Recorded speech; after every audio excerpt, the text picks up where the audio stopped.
என்னுடைய செயலும் சிந்தனையிலும் இந்த சமூகத்துக்கு பயனுள்ளதாக இருக்குன்னு நினைக்கிறவங்க மட்டும் இந்த மூவேந்தர் மீடியாவை சப்ஸ்கிரைப் பண்ணிவிட்டு பெல் ஐக்கான் ஆல் கொடுத்து வந்து ஃபாலோ பண்ணிக்கோங்க. மூவேந்தர் மீடியாவுக்கு உதவணும்னு நினைக்கிற உறவுகள் கீழே கொடுக்கப்பட்டுள்ள வாட்ஸ்அப் நம்பருக்கு தொடர்பு கொள்ளுங்கள். நன்றி. உறவுகள் அனைவருக்கும் வணக்கம். நான் தினேஷ் மலர். இந்த காணொலி எதற்காக அப்படின்னா, நேற்று சங்கரன் கோவில் ரயில் நிலையம் முன்பு சென்னைக்கு பயணம் செய்ய வந்த தேவேந்திரகுல வேளா சமூகத்தை சார்ந்த இளைஞர் செல்வராஜ் என்ற இளைஞரை மர்ம நபர்கள் வெட்டி படுகொலை செஞ்சுட்டாங்க அப்படின்னு ஒரு சில பேர் நம்மளோட வாட்ஸ்அப் தளங்களை பகிர்ந்துகிட்டு இருந்தாங்க. அது படுகொலை நடக்கலை, கொலை முயற்சி நடந்திருக்குது. அவர் திருநெல்வேலி ஆஸ்பத்திரி கொண்டு போயிட்டுருக்காங்க. இது நம்ம சமூகத்துக்குள்ளே நடந்த ஒரு நிகழ்வு, ஒரு காதல் விவகாரம்னு சொல்கிறாங்க. இதோட முழுமைத்தன்மை வந்தோன்னே நான் நாளை பதிவு செய்கிறேன் அப்படின்னு நேற்று பதிவு செஞ்சுருந்தேன். ஸோ ஒரு விஷயம் உண்மைத்தன்மை தெரியாமல் நம் சமூகத்தை சார்ந்த இளைஞர்கள் தவறான செய்திகளை வாட்ஸ்அப் தளங்கள்லையும் சோசியல் மீடியாக்கள்லையும் பரப்பாதீங்க அப்படின்ற ஒரு வேண்டுகோளை வச்சுக்கிட்டு நேற்று பார்த்திங்கன்னா அந்த செல்வராஜ் என்ற இளைஞர் பார்த்திங்கன்னா நம்ம வாசுதேவநல்லூர் அந்த கலைஞர் காலனியை சார்ந்த இளைஞர். அவர் ஒரு பெண்ணை விரும்பியிருக்காரு. பல முறை அந்த உறவினர் சொல்லியிருக்காங்க. கேட்காதனால அந்த கோபத்தில் ஆத்திரத்தில் இந்த செயலை செஞ்சதாக சொல்லப்படுது. அந்த செயலில் ஈடுபட்ட ஒரு நபரை இளைஞரை இன்றைக்கி கைது செஞ்சுருக்காங்க. ஆனால் இன்றைக்கி ஊடகங்களில் ஒரே பெண்ணை இருவர் விரும்பியதால் இந்த கொலை முயற்சி நடந்திருக்கு அப்படின்ற மாதிரி ஊடகங்களை போட்டிருக்காங்க. அது எந்தளவுக்கு உண்மைன்றது தெரில. ஆனால் நமக்கு அந்த ஊரை சார்ந்தவர்களும் அது அருகாமையில் உள்ளவங்க சொன்னவங்க என்னென்னா, அந்த பெண்ணு கொஞ்சம் வசதியான பொண்ணு, பல முறை வர கூப்பிட்டு வார்ன் பண்ணியிருக்காங்க, கேட்காம இருக்காரு. அதனால் இந்த சம்பவம் நடந்தால் சொல்லப்படுது. சரி, நம்ம சமூகத்துக்குள்ளே நடந்த நிகழ்வியா, இதெல்லாம் ஏன் பொதுத்தளங்களில் பேசுகிறது, இதெல்லாம் கடந்து போகலாம் அப்படின்னு ஒரு சில சகோதரருக்கு தோணலாம். தவறு யார் செய்தாலும் தவறு தான். அதாவது நம் சமூகத்தை சார்ந்த இளைஞர் ஆயுதம் எடுத்தாலும் அது தவறு தான் அப்படின்றதுக்காண்டி தான் இந்த காணொலி பதிவு செய்கிறேன். அதோட உண்மைத்தன்மை தெரியாமல் இதை படுகொலை செய்து வேறு சமூகம் படுகொலை செஞ்சுட்டாங்க அப்படின்னு பொதுத்தளங்களில் வாட்ஸ்அப் தளங்களில் இதில் பகிராதீங்க அப்படின்றத நம்ம தேவேந்திரகுல வேளா சமூக இளைஞர்களுக்கு நான் ஒரு வேண்டுகோளாக வச்சுக்கிறேன்.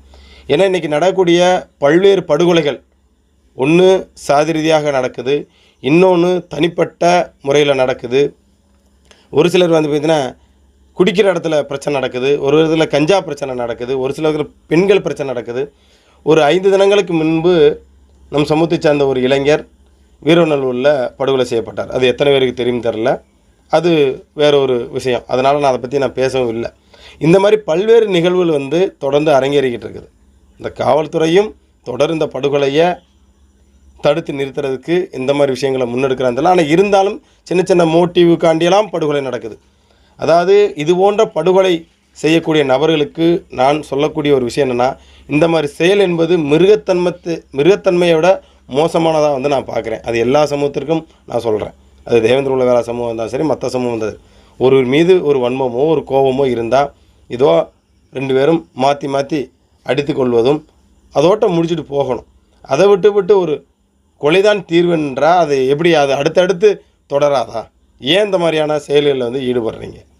ரொம்ப வருத்தம் அளிக்குது. இப்போ அந்த பையன் செல்வராஜ்ன்ற பையன் வெட்டு கொஞ்சம் பலமாக ரொம்ப ஆழமாக இல்லாதனால ஏதோ கொஞ்சம் உயிர் தப்பிட்டாப்புல. அந்த தம்பி திருநெல்வேலியில் கொண்டு ஐசியூவில் வச்சு உயிருக்கு எந்த ஆபத்தும் இல்லாத அளவில் நல்லா இருக்கிறதா நமக்கு தகவல் கொடுத்துருக்காங்க. சப்போஸ் இறந்துருந்தா அந்த பையன், இப்போ சப்போஸ் நம்ம வெட்டு போட்டுட்டோம், நம்மளை கொலை செய்ய முயற்சி பண்ணிட்டாங்க, இப்போ அவர் என்ன நினைப்பாப்புல, நம்மளை எவன் வெட்டினானா அவனை வெட்டணும் இந்த பையன் போனான்னா? ஏன்னா ஈட்டிக்கு ஈட்டி எதிர்முனை தானே. அப்போ அது ஒரு ரிவெஞ்சாக மாறும்ல. ஏன் இந்த வன்மை இந்த காலகட்டங்கள்லையும் எதற்காண்டி இந்த ஆயுத கலாச்சாரம்? நம்ம எதை நோக்கி ஓடிக்கிட்டு இருக்கிறோம், எதை நோக்கி நம்ம பயணிச்சிட்ருக்குறோம் அப்படின்றதோடு இல்லாமல் நம்ம தொழிலில், கல்வியில், பொருளாதாரத்தில் இதில் மேலோங்கி நிற்கணுன்றதை விட்டுட்டு சின்ன சின்ன விஷயத்துக்கெல்லாம் ஆயுதம் தூக்குறதுன்றது அது எப்படி நம்ம இளைஞர் சொல்கிறதுன்னு தெரில. இது உண்மைத்தன்மை தெரியாமல் நம்ம இளைஞர் நிறைய பேர் வாட்ஸ்அப் தளங்களில் பகிர்றீங்க. ஒரு 2 தினங்களுக்கு முன்பு இரவு, அதாவது பார்த்திங்கன்னா நம்ம கிருஷ்ணன் கோவிலில் பத்தராயிரம் போகக்கூடிய பகுதியில் அந்த கிருஷ்ணன் கோவிலில் போர்டு வைக்கிறதுக்கான ஒரு சண்டையா. இதில் பார்த்திங்கன்னா ஓம் போர்டு தான் வைப்பனா, ஏன் போர்டு தான் வைப்பனா. ஏற்கனவே இது ஒரு புறம்போக்கு நிலத்தில் யார் வேணாலும் பயன்படுத்திக்கலாம். அங்கே குறிப்பிட்டு ஒரு சமூகம் மட்டும் அதை ஆதிக்கம் பண்ணணும்னு நினைக்கிது. நாங்களும் இங்கே ஸ்டாண்டு போட்டிருக்கோம், நாங்கள் இந்த பக்கத்து போர்டு வச்சுக்கிறோம் வைக்கிறாங்க. அதில் வாய்த்தாரால் ஆகுது. வாய்த்தாராலும் என்ன பண்ணுறாங்க அப்படின்னா, அவங்க டைரெக்டாக பண்ணாமல் வெளியாட்களை கூப்பிட்டு அந்த இளைஞரில் நைட்டு 1 மணிக்கு தாக்குனதாக சொல்ல போகிறாங்க. அதை நம்ம அந்த வீடியோ கூட ப்ரைவேட்டில் போட்டேன். அதை கூட ஒரு தம்பி கேட்டார், அந்த வீடியோ போட்டது உடனே ப்ரைவேட்டில் போட்டேன் அந்த பயமா அப்படின்னுட்டாங்க. பயத்துக்காண்டி நாங்கள் போடலை. சரிங்களா? சரி, இந்த பிரச்சனையை ஊதி பெருசாக்க வேணாம்னு பெருந்தன்மையோட்ட போட்டோம். இந்த விஷயம் மட்டும் இல்லை தம்பிங்களா, நிறையா விஷயங்கள் நாங்கள் பண்ணியிருக்கோம். ஒரு டைம் சங்கரங்கோவிலில் ஒரு தம்பி ஆடியோ போட்டாப்பில்லையா, அதாவது இந்த விட்டு தேரோட்டத்தில் எய்த்து வந்தால் அது என்னது கோணாப்பையிலாக இருந்தாலும் சரி, நாடாப்பா இருந்தால் பள்ளப்பையிலாக இருந்தால் எவனையாக இருந்தாலும் அடிக்கிற அடியில் எவனும் வரக்கூடாது அப்படின்னு ஒரு தம்பி ஆடியோ போட்டாப்பில்லையா. அவர் மறுபடியும் என்கிட்ட வந்து, அண்ணே இதை வந்து பொதுத்தளத்தில் போட்டுறாங்க, தம்பி ஏதோ தெரியாமல் பண்ணிட்டேன், என்ன நீங்கள் இதை வந்து போட்டு பெருசெடுத்துடாதீங்க அப்படின்னு வந்து பேசினாப்புல. யார் இதை தம்பி ஆறுமுக நம்பர் கொடுத்து அந்த தம்பி பேசுகிறாப்புல. தம்பி நீ படிக்கிற பைய, இது உங்கள் தம்பி பண்ண தவறாத்தல, இந்த குரலுக்கும் உனக்கு நீ தான் இந்த தவறை செஞ்சுருக்கிற, நான் அதை பெருசு எடுத்தலை, நான் கடந்து போகிறேன் அப்படின்னு அந்த தம்பி ஆடியோ நாங்கள் போடலை. என்ன போட்டு அதை நாங்கள் பெருசு எடுத்தலாம். அந்த தம்பி படிக்கிற பையனாக இருந்தாலும் சரி, இல்லை படிக்காத பையனாக இருந்தாலும் அந்த பையன் மேலே வழக்கு நாங்கள் தொடர்க்கு முயற்சி செய்யலை. ஏன்னா கடந்து போயிட்டோம். ஆனால் இன்றைக்கி ஒரு மேடையில் அந்த தம்பி பேசுகிறார், யார் பாண்டியர்னு எங்கள் அண்ணனை கூப்பிட வேணாம், வாங்க நாங்கள் இருக்க அவங்க தம்பிங்க அப்படின்னா அந்த மேடையில் பேசுகிறாப்புல. அப்போ யார் ஒருத்தர் வந்து சாதி ரீதியாக உணர்வாக இருக்காங்களோ அவங்களோட உணர்வை தோண்டி அவங்களுக்கு ஆதாயமாக ஒரு சிலர் தேடுறது மத்தியில் நாங்கள் சில விஷயங்களை கடந்து போகணும். இதை நேற்று நாங்கள் பதிவு செஞ்சோம். ஏன்னா அந்த அருகாமையில் இருக்கக்கூடியவர் அந்த இடத்துல அந்த ஒரு சொன்ன விஷயம் என்னன்னா, இந்த இயக்கம் வந்தனால நாங்கள் வந்து இந்த மாதிரி சிக்கல் வருதுனே, ஆனால் நாங்கள் இந்த பகுதியில் எல்லாம் வந்து தாயா பிள்ளையா அண்ணன் தம்பியாக பழகிட்டு இருக்கிறோம், இதை ஒரு சிலர் தான் அந்த பிரச்சனை உருவாக்குறாங்கன்றனால தான் அந்த காணொலியை பதிவு செஞ்சோம். அதுக்கப்புறம் ராஜேஷ் ஜெயக்குமாரனை தொடர்பு கொண்டு இதை பெருசுடுத்த வேணாம் தம்பி விடுங்க, அதை ஆக்ஷன் எடுத்தாச்சு. இது மேற்கொண்டு யாரோ ஒரு சிலர் செய்யக்கூடிய தவறுனால நம்ம மற்ற பக்கத்து அங்கே எல்லாமே நல்லா அண்ணன் தம்பியாக பழகிட்டு இருக்காங்க, அது பெருசுடுத்த வேணாம்னு சொன்னாங்க. அதனால நம்ம அந்த வீடியோ வந்து ப்ரைவேட்டில் வந்து போட்டோம். அதாவது ஒரு நபர் யார்கிட்ட பொறுப்பு வாங்குறா, யாரோட கட்சியில் யாரோட இயக்கங்களை செய்கிறாங்க, யார் அந்த சிக்கலை உருவாக்குறாங்கன்றதான் இங்கே இருக்குது. சரிங்களா? அதனால் வந்து அந்த பகுதியில் வேணாம் இதை பெருசுடுத்த வேணாம், மற்றவங்க எல்லாருமே நல்லா சகோதரமாக பழகுவாங்க, இதை பெருசுடுத்த வேணாம்னு சொன்னனால நம்ம அதை கடந்து போகிறோம். இப்படி தான் நிறையா விஷயங்கள் நாங்கள் பண்ணிகிட்டு இருக்கிறோம். சரிங்களா? நம்ம எடுத்த விஷயங்கள் நிறையா சொல்லலாம். ஏன்னா வாண்டாடாக நம்ம எந்த விஷயத்தையுமே வந்து நம்ம போய் மூக்க நுழைக்கிற கிடையாது. அவங்க முதல்ல வாண்டாடாக போய் அந்த பிரச்சனையை உருவாக்கணும்னு நினைப்பாங்க. அதில் நம்ம அது உண்மையாக பொய்யான்னு நம்ம அந்த கையில் எடுத்து அது உண்மைத்தன்மை நன்ற நம்ம மக்களில் கொண்டு போவோம். அவங்க மறுபடியும் பின்வாங்கக்கூடிய நிகழ்வு தான். இப்படி எண்ணற்ற நிகழ்வுகளை நம்ம வந்து மீடியாவில் எடுத்திருக்கோம். அதை நீங்கள் தொடர்ந்து பார்த்துருக்கீங்க. சரிங்களா? இறுதியாக வந்து பார்த்திங்கன்னா நம்ம அழகிநல்லூர் பிரச்சனை உங்களுக்கு தெரியும்னு நினைக்கிறேன்.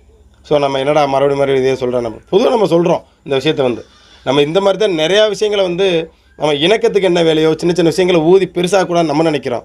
ஆனால் ஒரு சிலர் சின்ன விஷயமாவது ஊதி எப்படி பெருசாக்குறது, அதில் எப்படி நம்ம வந்து இயக்கத்தை வளர்க்குறதுன்னு அப்படின்னு ஒரு சில பேர் இங்கே தெரியத்தான் செய்கிறாங்க. ஏன்னா அதனால் வந்து இந்த ஆயுத கலாச்சாரம் என்பது தேவேந்திரகுல வேளாளர் சமூகத்திற்கு தேவையில்லாத ஒரு விஷயம். எல்லாம் நம்ம சமூகத்தை சார்ந்த உறவினர் தான், அண்ணன் தம்பி தான், சகோதரன் தான். நம்மளுக்குள்ளேயே இந்த ஒரு மோட்டிவ் இருந்துச்சுன்னா எதிர சமூகத்துக்கு நல்லா யோசிச்சு பாருங்கள். இன்றைக்கி வந்து ஈகோ பிரச்சனையால் பல படுகொலைகள் அரங்கேறுது, சொத்து பிரச்சனைக்கு படுகொலை அரங்கேறுது, சாதி ரீதியான படுகொலைகள் நடக்குது. தொடர்ந்து நம்ம சமூகம் அந்த பகுதிகளில் இந்த ஏரியாக்களில் தொடர்ந்து எப்படி இன்னல்களை சந்திச்சுட்டு வரோம், எவ்வளோ இழப்புகளை சந்திச்சுட்டு வரோன்னு ஒவ்வொரு இளைஞருக்கும் தொடர்ந்து நடக்குது. இப்படி இருக்கும்போது நம்ம சமூகத்துக்குள்ளேயே நம்ம பெண்ணை காதலிச்சார், அதுக்காண்டி நாங்கள் போய் வெட்டணும் அப்படின்னா அது இது நம்ம சமூகம்னு கிடையாது. எந்த சமூகத்தையும் இந்த ஆயுதங்கள் எடுக்கிறத நம்ம சமூகம் வந்து நிறுத்தணும். சரிங்களா? நம்ம இளைஞர்கள் வந்து ஆயுத கலாச்சாரத்துலேருந்து வெளில வாங்க. சரிங்களா? நம்ம முன்னேற வேண்டியது இன்னும் நிறையா இருக்குது. இன்றைக்கி எல்லா சமூகங்களும் அரசியல் ரீதியாக முன்னேறிச்சு, பொருளாதார ரீதியாக முன்னேறிச்சு. நம்ம மட்டும்தான் இன்னும் சாதாரண ஒரு ஓட்டு வீட்டில் இருந்துக்கிட்டோம். நம்ம வந்து தேவையில்லாமல் நமக்கு நாமளே வந்து வளர்ச்சி இல்லாமல் இருக்கிறோம். அதனால் நம்ம இளைஞர்கள் நம் சமூக மக்கள் வந்து பொருளாதாரம் கல்வி இதில் எல்லாம் மேலோங்கி வரணும். அதுக்கான விஷயத்தை முன்னெடுக்கணும். சின்ன சின்ன விஷயங்களுக்கெல்லாம் ஆயுதத்தை வந்து நம்ம தேவேந்திரகுல வேலை சமூக மக்கள் வந்து எடுக்காதீங்கன்ற ஒரு அன்பான வேண்டுகோளை வச்சுக்கிட்டோம். அதே போல் இந்த ஆயுத கலாச்சாரம் ஒருபோதும் நமக்கு வந்து சரி வராது. இந்த சமூகத்திற்கு அறிவு சார்ந்த கலாச்சாரங்களில் வாங்க. சரிங்களா? கத்தி முனையை விட பேனா முனை தான் வந்து கூர்மையானது. சரிங்களா? உங்களுக்கு கல்வி இல்லையா, பொருளாதார ரீதியாக முன்னேறணும் நம்ம முயற்சி செய்யுங்க. மாற்று சமூகங்கள்கிட்ட தேவையற்ற பேச்சுகள் வேணாம். சரிங்க? சில விஷயங்களை கடந்து போங்க. வீம்புக்கு ஆட்டியும் வம்பளுக்காதீங்க. ஏன்னா நம்ம இளைஞர் தயவு செஞ்சு மதுவிலேருந்து வெளியில் வாங்க. நம்ம பொருளாதார ரீதியான விஷயங்களை முன்னெடுக்குமே தவிர்த்து வந்து இது போன்ற செயல்களில் நம் சமூக இளைஞர்கள் கைவிடணும் அப்படின்ற ஒரு அன்பான வேண்டுகோளை வைத்துக்கொண்டு இனி வரக்கூடிய காலகட்டங்களில் சமூக ஒற்றுமையோடு சமூக சிந்தனையோடு நம்ம அரசியல் ரீதியாகவும் பொருளாதார ரீதியாக முன்னேறுறதுக்கான முயற்சியில் முன்னெடுக்க வேணும் அப்படின்ற ஒரு அன்பான வேண்டுகோளை வைத்துக்கொண்டு மருதநலக்குடிகளான மல்லரனும் பல்லரனும் பாண்டியனும் தேவேந்திர உலகள சமுதாய உறவுகள் ஸ்ரீ சாதிப்பற்றையும் பிரசாதி நட்பையும் தொடர்ந்து சொல்லி மீனவர்த்தொரு காலம் சந்திக்கிறேன். நன்றி.